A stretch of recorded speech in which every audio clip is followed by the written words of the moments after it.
The day 30-year-old Claire Whitfield signed the papers, the man across the table didn't even try to hide his smile. She'd just handed over almost every dollar she owned. The sale of her marketing agency, her savings, the last of her husband's life insurance, for 60 overgrown acres, a caved-in barn, and a farmhouse with a tree growing through the porch. A property everyone in the county already knew wasn't worth what she'd just paid for it. "You do know you overpaid by half," someone muttered as she walked out to her car. She heard it. She kept walking.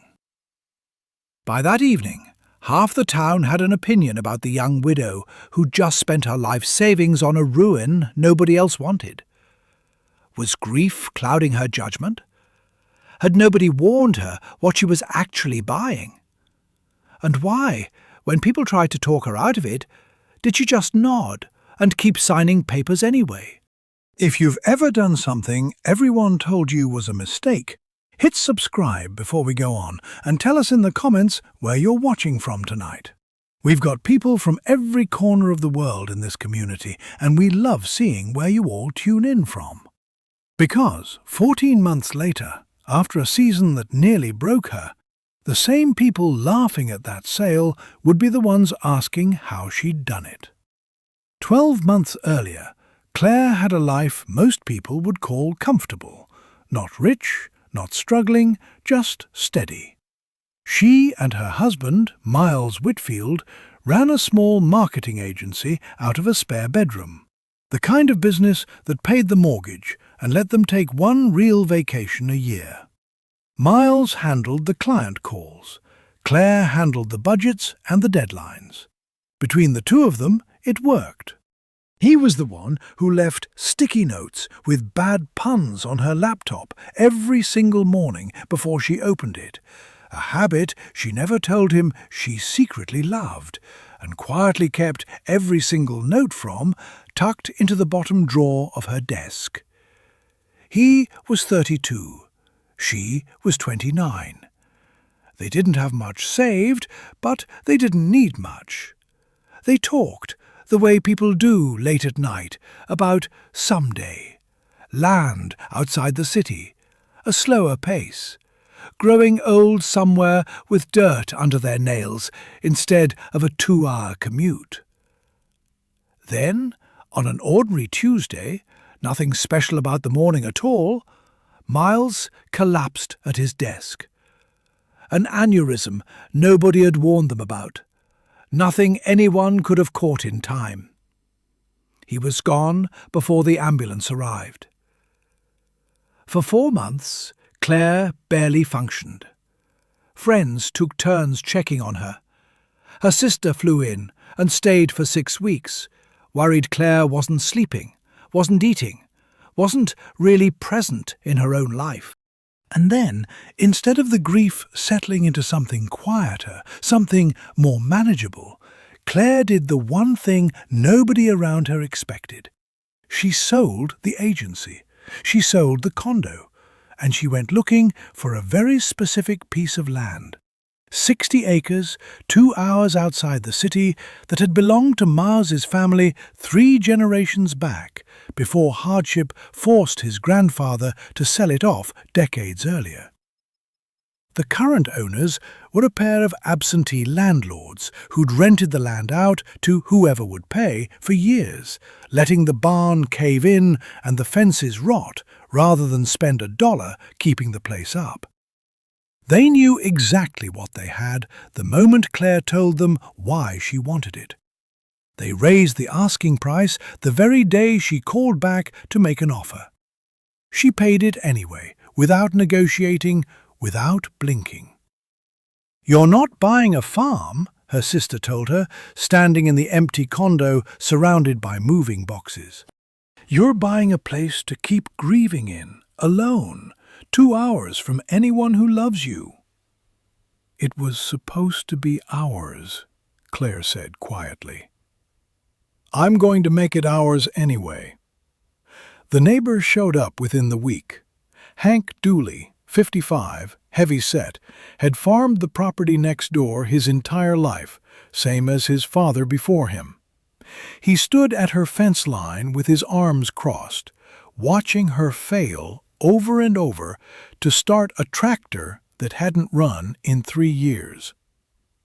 "You paid double for a place that was already worth nothing," he said, not cruelly, just certain, the way a man talks when he thinks the outcome is already decided. "Give it a year, you'll be back in the city, and this place will go right back to weeds." What Claire didn't know yet, what nobody had told her, was that Hank's certainty wasn't just small-town cynicism. 18 years earlier, his own father had mortgaged their family land to try something new. A specialty crop a travelling buyer had talked him into planting, promising restaurant demand that never fully materialized. 2 bad seasons in, the bank took 40 of their best acres, land that had been in the Dooley name for 3 generations before that. Hank had spent nearly 2 decades since then farming a smaller, safer version of what his father once had, and he'd promised himself somewhere along the way that he'd never watch it happen to someone else without at least trying to warn them first. His warnings to Claire weren't cruelty. They were an old scar talking. She didn't know any of that yet. She just nodded, said thank you for stopping by, and kept working. The first year was not a slow, photogenic montage of hard work quietly paying off, the kind you see in every one of these stories. It was harder than that, and it cost her something real, something she couldn't just power through with grit alone. Claire had put nearly a third of her remaining savings into 40 laying hens and a flock of meat chickens, planning to sell eggs and poultry locally while she figured out what to do with the row crops. She'd read everything she could find about coop construction, latches, predator-proofing. She thought she'd covered it. In August, she hadn't. A raccoon got into an improperly latched coop 2 nights running before she even realized there was a problem. By the time she caught it, she'd lost 11 birds, and with them, most of the financial margin she'd carefully budgeted to get through winter feed costs. It wasn't a metaphor for grief or hardship. It was a real hole in a very small, very fragile budget. And for 3 weeks straight, Claire genuinely didn't know if she'd make it through to spring without going back to full-time freelance work and admitting, at least to herself, that the farm might not survive its first year. She took on freelance marketing contracts from old agency clients just to cover the gap, working most nights after the farm chores were done, often past midnight. She patched the coop herself, badly at first, she still has the scar on her thumb from the first attempt, and then properly, once a retired 4-H volunteer 2 towns over took an afternoon to show her that the wire needed to be buried a foot into the ground, not just staked along the surface. Hank watched most of this from his side of the fence, and said more than once, not unkindly but not gently either, "Told you this place eats people." What changed things wasn't a stroke of luck, and it wasn't a miracle harvest. It was one unglamorous decision Claire made that her farming neighbours, for the most part, hadn't bothered with. She used the same skills she'd built over a decade in marketing and sales to cold call 6 independent restaurants within a 90-minute drive, offering each one a direct produce and egg account, cutting out the wholesale distributor entirely and splitting that margin between herself and the restaurant instead. It's not a secret idea, it's not even a novel one. Small farms do this all the time, and plenty of people in that county had thought about it and never followed through.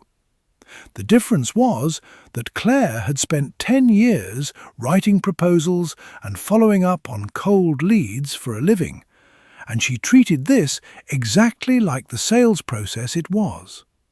She tracked every response. She adjusted her pitch after the calls that didn't land. She followed up a second time and a third, when most farmers would have given up after one unanswered voicemail. 4 of the 6 restaurants said yes. It wasn't a fortune, but combined with a smaller, steadier egg route to a handful of regular customers, it was enough to get through the second winter without picking freelance work back up at all. By the second spring, her fields, smaller in scope than she'd originally planned because she'd deliberately scaled back after the chicken loss instead of risking another overextension, were producing consistently enough that she dropped the last of her freelance clients for good. Hank showed up at her gate on a Sunday that spring, without the certainty in his voice this time. "I wasn't trying to be an ass about it," he said, turning his cap over in his hands. "My dad lost half our land betting on something like this, years before you were even thinking about farms.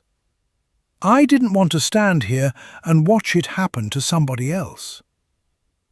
Claire hadn't known any of that.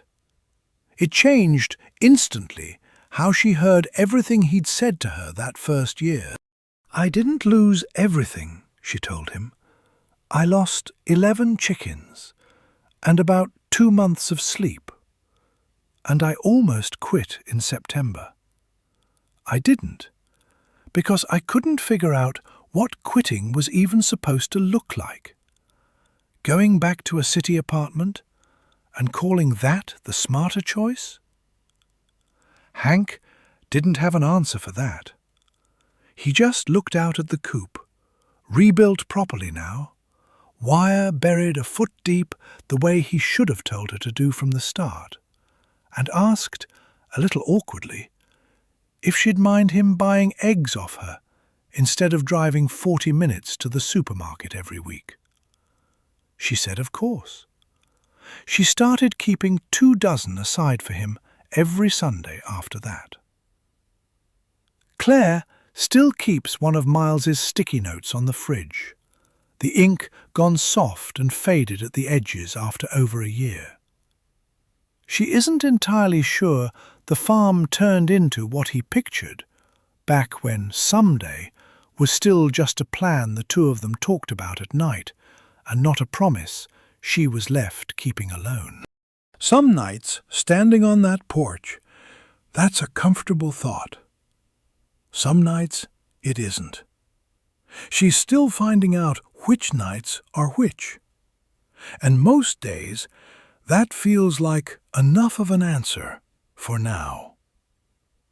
If this story moved you, tell us in the comments, would you have kept going after a year like hers?